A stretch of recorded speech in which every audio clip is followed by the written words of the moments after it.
ஓம் ஸ்ரீ மகாகணபதயே நமக.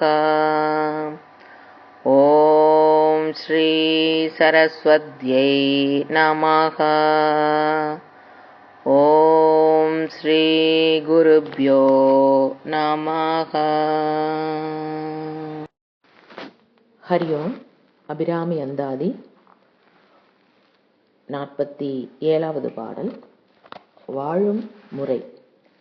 வாழும் படியொன்று கண்டு கொண்டேன் மனத்தே ஒருவர், வீழும் படி என்று வில்லும் படி என்று வேலை நிலம், ஏழும் பருவரை எட்டும் எட்டாமல் இரவு பகல், சூழும் சுடர்க்கு நடுவே கிடந்து சுடர்கின்றதே. வீழும்படி என்றால் அழியும்படி, சூழும் சுடர் என்றால் சூழுகின்ற ஒளிமயம், வரை மலை, வில்லும்படி என்றால் சொல்லும்படி. இந்த உலகத்தில் பிறவி எடுத்ததால் வாழும்படியான ஒரு முறையை கண்டுகொண்டேன். அது மனத்தால் ஒருவர் விரும்பி உணரும்படியோ இத்தகையதென்று எடுத்தும் சொல்லும்படியாகவோ உள்ளதன்று. 7 கடல்களும் 7 உலகமும் உயர்ந்த மலைகள் எட்டும் அணுகாதபடி இரவும் பகலுக்கும் நடுவாக இருந்து அருளொளி பரப்புவது அபிராமி ஆகும். அம்பிகையின் அருள் பெறுமாறு வாழ்த்துவதுதான் உண்மையாக உயர்வாக வாழும் வழியாகும். உலகில் வாழும் வழிகள் எத்தனையோ இருக்கின்றன. உயிர்கள் உய்வதற்கான வழி ஒன்றே ஒன்றுதான் உண்டு. அதுதான் இறைவியாகிய அபிராமி அன்னையே துணை என நம்பி வாழ்வதாகும். அந்த பக்தி நிலை வாய்த்துவிட்டால் இறைவி வாழும் இடங்கள் எதுவாக இருந்தாலும் நம்மால் கண்டுகொள்ள முடியும். இந்த பேருண்மையை விளக்கும் திருப்பாடலாகும். 48வது பாடல். பிறவாதிருக்க வழி. சுடரும் கலைமதி துன்றும் சடைமுடி குன்றில் ஒன்றி, படரும் பரிமள பச்சை கொடியை பதித்து நெஞ்சில், இடரும் தவிர்த்து இமை போதிருப்பார் பின்னும் ஏதுவரோ, குடரும் கொழுவும் குருதியும் தோயும் குரம்பையிலே. கலைமதி என்றால் பிறை நிழா, துன்றும் என்றால் பொருந்தும், குடரும் என்றால் குடலும், குருதி என்றால் இரத்தம், குரம்பை என்றால் கூடு அல்லது குடில். ஒளிவீசும் பிறை நிலா பொருந்திய சடையுடைய சிவபெருமானுடைய குன்றில் ஒன்றி படர்ந்து மனம் வீசும் பச்சை கொடி போன்ற அபிராமியை மனதில் உள்ள துன்பத்தை தவிர்த்து ஒரு நொடியேனும் கண்களை இமைக்காமல் வழிபடுவோர் பின்பு குடலும் கொழுப்பும் இரத்தமும் தோய்ந்திருக்கும் கூட்டிலே வந்து குடிபுகுவாரோ. ஒரு கூட்டிலே தங்கியிருந்து பறந்து போய்விட்ட பறவையோ, முட்டையுள் இருந்து அதை உடைத்து வெளிவந்த பறவையோ மீண்டும் அவற்றிடம் போவதில்லை. அதுபோன்றதுதான் இரவியை சார்ந்த உயிரும் இந்த உடம்பை உதறிய பிறகு மற்றோர் உடம்பை எடுப்பதில்லை. இதை கருத்தினை தமிழ் வேதம் தந்த திருவள்ளுவர் கூறுகிறார். குடம்பை தனித்து ஒழிய புல் பொறந்தற்றே, உடம்போடு உயிரிடை நட்பு. இதனை நினைவுறும்படி செய்கிறது அபிராமி பட்டரின் இந்த அருள் பாடல். 49வது பாடல். இறைஞானம் பெற. குரம்பை அடுத்து குடிபுக்கு ஆவி வெங்கூற்று கிட்ட, வரம்பை அடுத்து மருகும் அப்போது வழக்கை அமைத்து, அரம்பை அடுத்த அறிவையர் சூழ வந்தஞ்சல் என்பாய், நரம்பை அடுத்த இசை வடிவாய் நின்ற நாயகியே. கூற்று என்றால் யமன், வரம்பு என்றால் அளவு, மருகும் என்றால் மயங்கும், அரம்பை என்றால் அரம்பையர். சிவபெருமான் குன்றாத மலை குன்று போல திகழ்கின்றான். அதனால் சிவன் முடியிலே உள்ள பிறை சந்திரன் நிலாவும் உயர்ந்து விளங்குகின்றது. சிவபெருமான் என்னும் கொழுக்கொம்பாகிய குன்றினை தழுவி மகிழ்கிறாள் பச்சை கொடி போன்ற பார்வதி அன்னை. அத்தகைய அன்னையை தம்முடைய நெஞ்சிலே பதித்து வழிபட்டால் எவ்வித இடையூறும் இல்லாமல் திகழ்வார். அத்தகையவர் இமைப்பொழுதும் கூட அதிலிருந்து பிறழ மாட்டார்.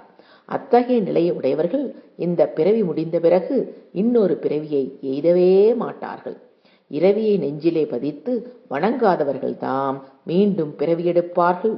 இது சிறையிலிருந்து உரிய காலம் முடிந்து விடுதலையானவர்கள் மறுபடியும் சிறைக்கு செல்லும் நிலைக்கு ஆளாக விரும்ப மாட்டார்கள். உரிய சிறைவாசம் முடிவதற்கு முன்னதாகவே ஏமாற்றி திருட்டுத்தனமாக தப்பி வந்த சிறை கைதிகள் தாம் மீண்டும் பிடித்து சிறைக்குள் அடைக்கப்படுவார்கள் என்ற நிலையை போன்றதாகும். அம்பிகை வழிபடுபவர்கள் செய்வினை தீவினைகள் யாவும் தீடை பெற்ற பஞ்சு போல எரிந்து சாம்பலாகிவிடும். அதனால் மீண்டும் தீவினைக்கு ஆளாகும் உடம்பினை அவர்கள் அடையவே மாட்டார்கள். உடம்பு ஒரு குடிசை வீடு போன்றது. அதையே பாதுகாக்கும் பெரும் துணையாக கருதி உயிரானது அதனுள் குடிபுகுந்தது. என்றும் நிலையாக வாழலாம் என்று. ஆனால் அடாத பெரும் மழையும் அடாத பெரும் புயலும் வீசியதால் அந்த குடிசை வீடு உருக்குலைந்து வீழ்ந்தது. அதனால் தன்னுள் குடியிருந்த உயிரை அம்போ என்று விட்டுவிட்டது உடம்பு. உடம்பு அற்று துணையற்று நின்ற உயிரை யமன் வந்து அடித்து இழுத்து போக முற்பட்டான். அதைக் கண்டு அவனிடமிருந்து தப்பிக்கும் வழி தெரியாமல் தவிர்த்தது உயிர். அப்பொழுது எப்பொழுதுமே அன்னையின் பெயரையே சொல்லி பழக்கமாகிவிட்ட அவனது உயிர் தன்னையும் அறியாமல் அபிராமி என்று கூறிவிட்டது. அப்படி அழைத்த சொல் அம்பிகையின் திருச்செவியில் பட்டுவிட்டது என்றால் என்னாகும் தெரியுமா? உடனே அறம்பயர்கள் சூழ வந்து வலைக்கரங்களால் அப்பனை அஞ்சாதே என்று கூறி அபயம் தந்து யமனிடமிருந்து காப்பாற்றுவாள். யாழினையும் வெல்லும் மேலான இனிய மொழியுடையாகிய நாயகி ஆகிய அபிராமி அன்னை. இந்த அருள் நிரம்பிய அதிசய உண்மையை நமக்கு கருணையால் பாட்டினால் காட்டியுள்ளார் அபிராமி பட்டர். யமன் நம் உயிரை கவர வரும் பொழுது அம்மையப்பனை தவிர வேறு யாராலும் அவனை தடுத்து அவனிடமிருந்து நம்மை காத்து அஞ்சாதே என்று கூற முடியாது. இந்த உண்மையை நாம் அறிந்து உய்யுமாறு இந்த அருள் பாடலை அருளியுள்ளார் அபிராமி பட்டர். இதனை விரும்பி துதித்து வழிபடுவோர் அவளுடைய திருவடிகளே சரணம் என்று யமபயம் நீங்கி இரவி மயமாகி விடுவர் என்பது உண்மை. 50வது பாடல். அன்னையின் திருநாமங்கள். நாயகி நான்முகி நாராயணி கை நலில பஞ்ச சாயகி சாம்பவி சங்கரி சாமலை சாதி நஞ்சு வாயகி மாலினி வாராகி சூலினி மாதங்கி என்று ஆயகியாதி உடையாள் சரணம் அரண் நமக்கே. நான்முகி, 4 முகங்கள் உள்ளவள். அரண் என்றால் காப்பு. அம்பிகைக்குரிய முக்கிய திருநாமங்கள் சிலவற்றை வரிசைப்படுத்த கூறியுள்ளார் அபிராமி பட்டர். யாவருக்கும் தலைவியாக திகழ்வதால் நாயகி. நான்முகன் வேலையும் செய்வதால் இவள் நான்முகி. நாரணன் தங்கையாக திகழ்வதால் நாராயணி. திருக்கையிலே 5 வகை மலர்களை ஏந்தியிருப்பதால் பஞ்சாயகி. சம்புவாகி சிவனுக்கு திருமணவியாக இருப்பதால் சாம்பவி என்றும் அழைக்கிறார். சங்கரனாகிய சிவனுக்கு உடனுறைந்து அடியார்களுக்கு வேண்டி இன்பத்தை தருவதால் சங்கரி. பசுமை நிறம் உடையவளாக விளங்குவதால் சாமலை. சிவனுடன் இணைந்திருப்பதால் சிவன் அணியும் பாம்புகளையும் இவள் அணிந்துள்ளதால் சாதி நச்சுவாய் ஆன மாலினி. வராகநாதருக்கு வராக முகத்துடன் வந்ததால் வாராகி. மாதங்க முனிவர் குலத்து பெண்ணாகி அவதரித்ததால் மாதங்கி என்றும் சூலத்தை தரித்திருப்பதால் சூலினி என்றும் பலவாறு புகழ்ந்து கூறுகிறார் அபிராமி பட்டர். இவ்வாறு 11 திருநாமங்களை தேர்ந்தெடுத்து நம் பாராயணத்துக்குரிய மங்கள நாமங்களாக தந்துள்ளார் பட்டர். அதனால் இந்த திருநாமங்களை வரிசையாகவும் முறையாகவும் துதித்து வழிபடுபவர்களுக்கு அபிராமியே அரணாகி விடுவாள் என்பது உறுதி. 51வது பாடல். அழியாத பேரின்பம். அரணம் பொருளென்று அருளொன்று இல்லாத அசுரர் தங்கள் முரணன்று அழிய முனிந்த பெம்மானும் முகுந்தனுமே சரணம் சரணமென நின்ற நாயகி தன்னடியார் மரணம் பிறவி 2 மெய்தார் இந்த வையகத்தே. அரணம் என்றால் பாதுகாப்பு மதில், முரண் என்றால் வலிமை, முனிந்த என்றால் சினந்த.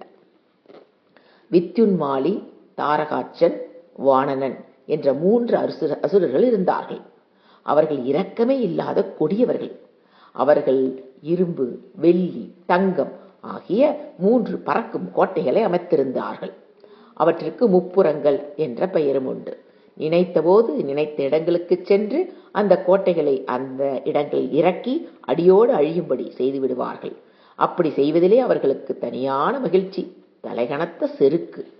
அவர்களின் அட்டூழியங்களை எவராலும் அழிக்க முடியாமல் கடைசியில் சிவபெருமானிடம் சென்று வணங்கினார்கள். அதனால் சிவபெருமான் பெரும் சீற்றம் கொண்டு சென்றார்.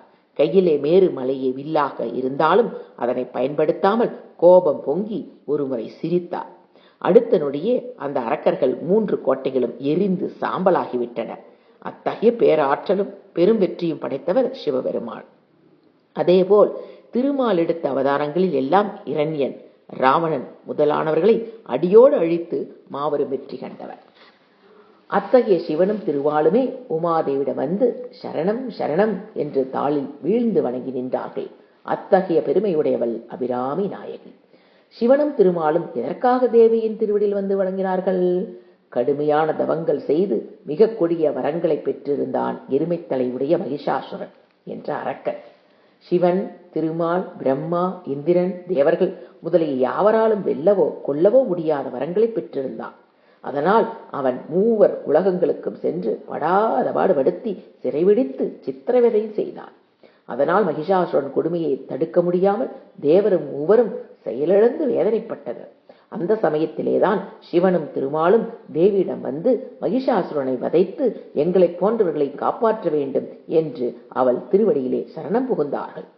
அவர்கள் வேண்டுகோளை ஏற்று தேவி மிக்க கொடிய வடிவம் தாங்கி அவனிடம் கடும் போர் செய்து கொன்றழித்தாள். அதனால் மகிஷாசுர மர்தினி என்ற வீர சிறப்பு பெயரும் பெற்றாள் தேவி. அத்தகைய அபிராமி தேவியின் திருவடியிலே சிந்தனையை பதித்து வணங்கும் அவள் அடியார்கள் மரணமும் அதனால் மீண்டும் வரும் பிறவியும் ஆகிய இரண்டினையுமே அடைய மாட்டார்கள். அடையாதபடி முக்தி இன்பம் தந்து விடுவாள் இறைவி. அதனால் இந்த திருவருள் பாடலை துதித்து வழிபட்டால் அன்னை அபிராமி அருளோடு திருமால், சிவன் முதலியானவர்கள் அருளும் ஒரு சேர பெற்று என்று மழியாத பேரின்பத்திலே நிலைத்திருப்பார்கள் என்பது உறுதி என தெரிய வைக்கிறது. 52வது பாடல். அம்பிகையின் அடியார் வெறும் சின்னங்கள். வையம் துரகம் மதகரி மாமகுடம் சிவிகை பெய்யும் கனகம் பெருவிளையாரம் பிறை முடித்த ஐயன் திருமணையாலடி தாமரை கண்புண்பு செய்யும் தவமுடையார்க்கு உலமாகிய சின்னங்களே. துரக்கம் என்றால் குதிரை, வையம் என்றால் தேர், மதகரி என்றால் யானை, மாமகுடம் என்றால் திருமுடி, சிவிகை என்றால் பல்லக்கு, கணக்கம் என்றால் பொன், ஆரம் என்றால் கழுத்திலணியும் ஒரு வகையான மாலை, சின்னங்கள் என்றால் அடையாளங்கள். மூன்றாம் பிறையை முடியில் அணிந்த சிவபெருமானின் திருமணையாளன அம்பிகையின் திருவடி தாமரையில் முற்பிறப்பிலிருந்தே பக்தி கொண்ட அடியார்களின் தன்மையும் நன்மையும் திருக்கோலங்களும் எத்தகையன எல்லோரும் அறியாமடியாய் எடுத்து காட்டுகிறார் இப்பாடலிலே. மருத்துவ பெட்டியும் இதய துடிப்பு குழலும் ஸ்டெத்தஸ்கோப் உடையவராக இருந்தால் அவரை நாம் என்ன சொல்றோம்? மருத்துவர் என்று எளிதில் தெரிந்து கொள்கிறோம். அல்லது கருப்பு கோட்டு, கழுத்தில் டை, கையில் வழக்கு கட்டுகள் உடையவராக இருந்தால் அவரை வழக்கறிஞர் என்று புரிந்து கொள்கிறோம். கையிலே குண்டாந்தடி, தலையிலே தொப்பி, உடலிலே காக்கிச்சட்டை உடையவராக இருந்தால் அவரை போலீஸ்காரர் என்று எளிதில் அறிந்து கொள்ளலாம்.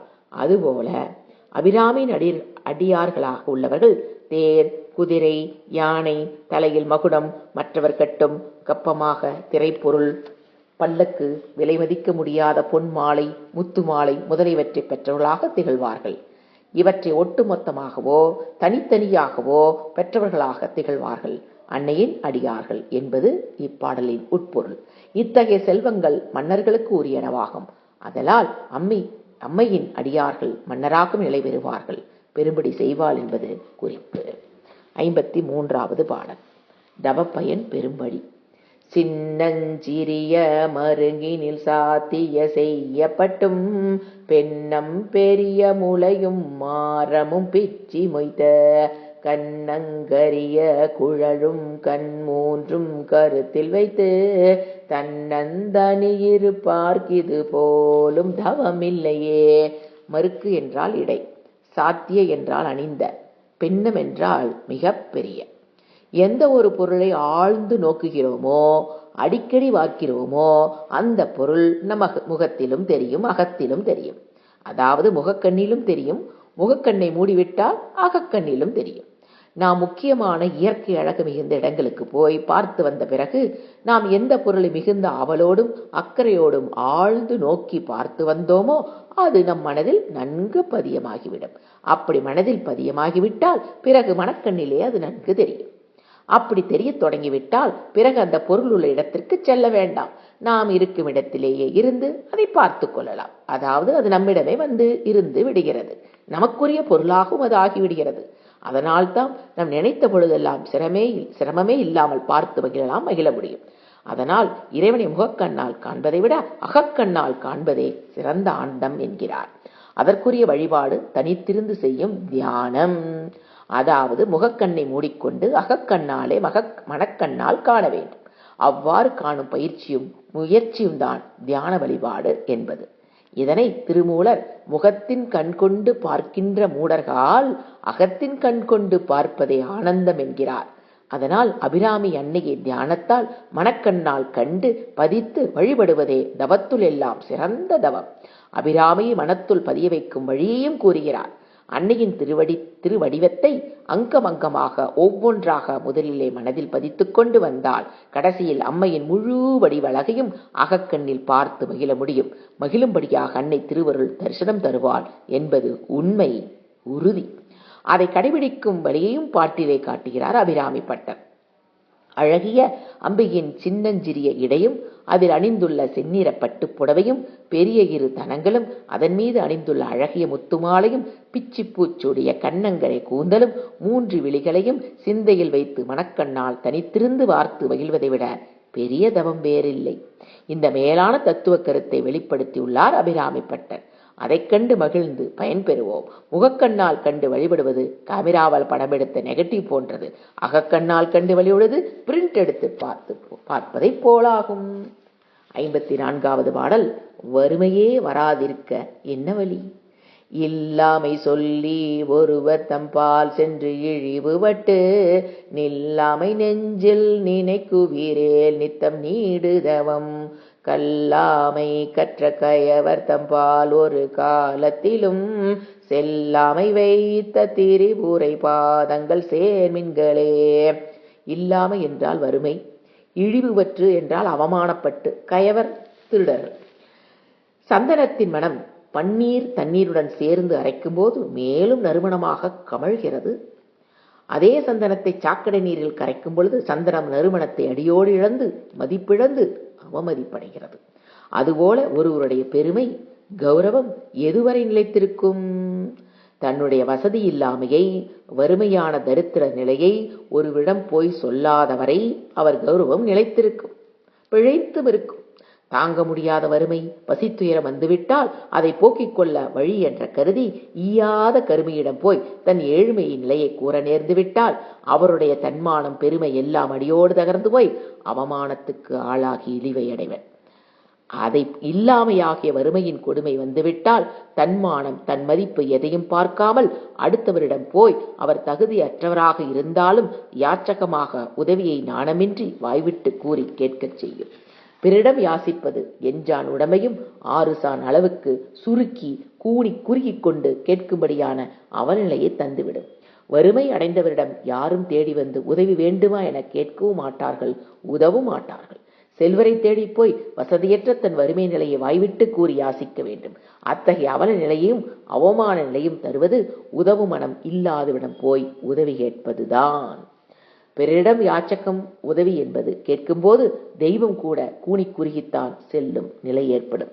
இந்த பேருண்மையை அண்ட சராசரங்களுக்கு எல்லாம் உடைமை நாயகராகிய திருமால் திருவிக்கிரம வடிவத்தோடு செல்லாமல் வாமனனாகிய குள்ள வடிவமான குறுகிய வடிவுடனே சென்றதால் மாவடி சக்கரத்திடம் 3 அடி மண் தான் யாசித்தான் என்பது மிகவும் ஆராயத்தக்கதாகும்.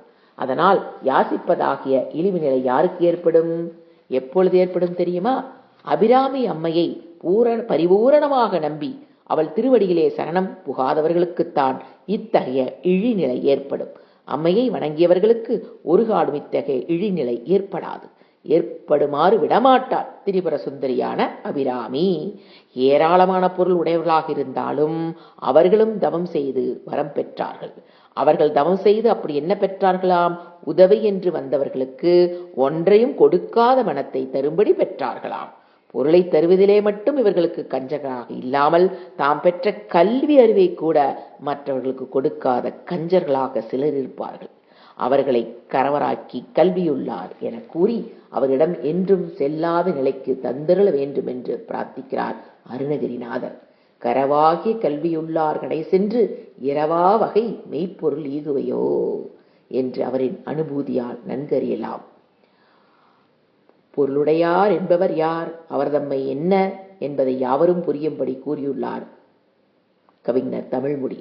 பொருளிலார் உதவுபவரே பொருளுடையார். அதாவது பொருள் வசதி அற்றவர்களுக்கு யார் பொருள் தந்து உதவுகிறார்களோ அவர்களே பொருளுடையவர்கள் ஆவர்.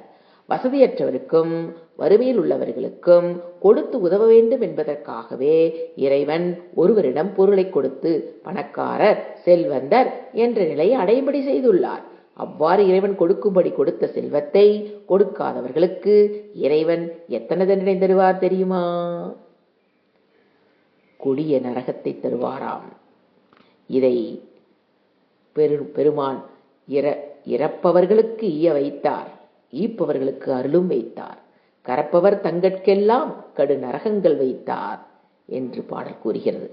காய்கறி கடை வைத்திருப்பவன் இருந்த இடத்திலே இருந்து அவற்றை விற்பான். ஆனா காய்கறியை கூடையில் வைத்துக் கொண்டு இருக்கும் காய்கறி தலையிலே சுமந்து வீதி வீதியாக சென்று வாய்விட்டு கூவித்தான் விற்க வேண்டும். அது போன்றதுதான் அபிராமியை வணங்காமல் அவள் அருளை பெற விரும்பாமல் இருந்தவனுடைய கதி. வறுமையுடையவன் பிறர் இருக்கும் இடத்தை தேடிச் சென்று காய்கறி விற்பவள் கூறுவது போல் வாய்விட்டு கூற வேண்டிய நிலையே ஏற்படும்.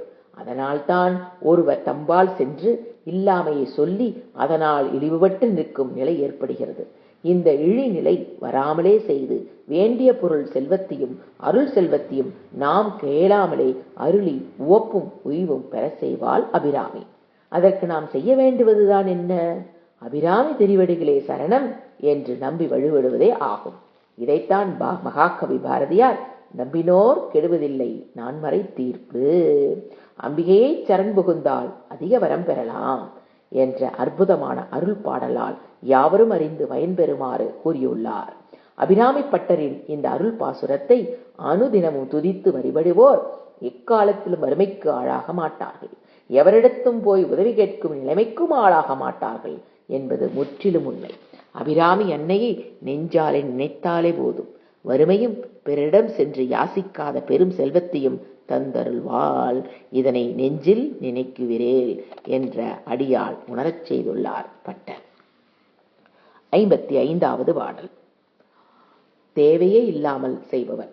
மின்னாயிரமொடுமை வடிவாகி விளங்குகின்றது அந்நாள் அகமகிழ் ஆனந்த வல்லி அருமறைக்கு முன்னா நடுவெங்குமாய் முடிவாய முதல்வி தன்னை உண்ணாதொழினும் உன்னினும் வேண்டுவதொன்றில்லையே.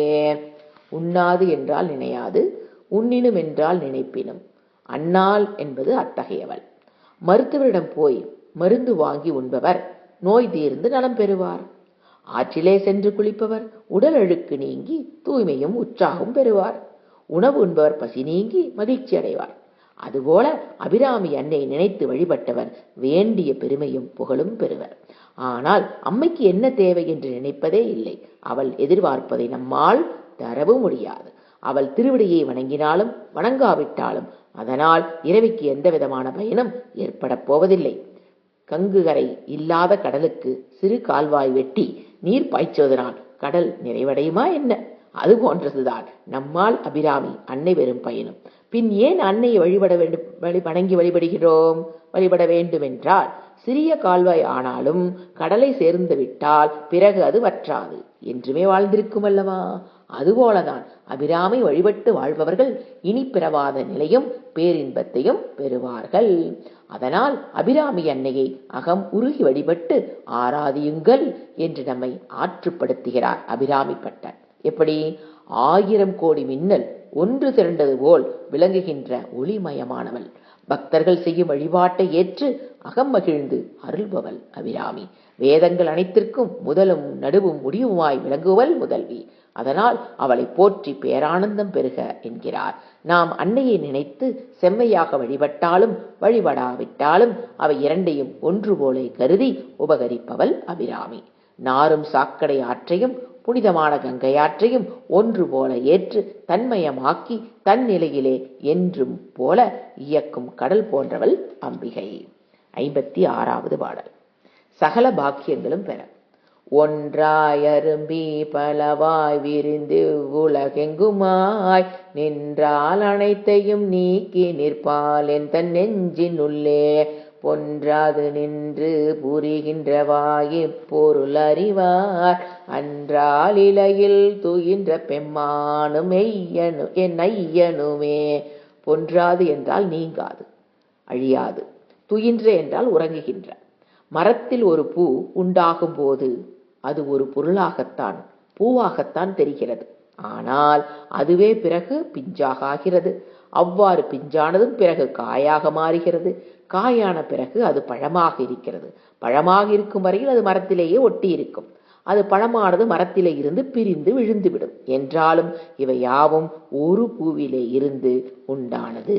அதுபோலவே மூலப்பொருளான இருந்த அந்த அபிராமியே பல பல பெயர் வடிவங்களாகி இந்த உலகம் முழுமையாக நிறைந்தவளாக உள்ளாள். அதே சமயம் இந்த உலகத்திற்கு அப்பாலுமாய் நிற்கிறாள். இத்தகைய பிராட்டி ஒன்றுக்கும் பற்றாத எளியவனாகிய என்னுடைய நெஞ்சினுள்ளே என்றும் நீங்காமல் இருந்து திருவருள் புரிகின்றாள். இதன் காரணமும் கருத்தும் எனக்கே தெரியாது. என்றாலும் இருவருக்கு நிச்சயமாக தெரியும். ஒருவர் உலகெல்லாம் அழிக்கும் பிரளய காலத்திலும் அழியாமல் ஆள் இலையில் படுத்து துயில் கொண்ட திருமால். இன்னொருவர் யான் வணங்கும் என் தெய்வம் அபிராமியின் பாகம் பிரியாத சிவன். ஒரே மரத்தில் இலை, கிளை, அரும்பு, பூ, காய், கனி என பல வடிவங்களாகவும் அவற்றை தன்னுள் அடக்கிய மரத்தில் உள்ள வேரும் விதையும் போன்றவள் அன்னை அபிராமி. அதனால் இந்த பாடலை அர்ச்சித்து ஓதுவார் அன்னையின் சகலவிதமான தோற்றங்களையும் பாக்கியங்களையும் பெறுவார்கள். ஹரி ஓம்.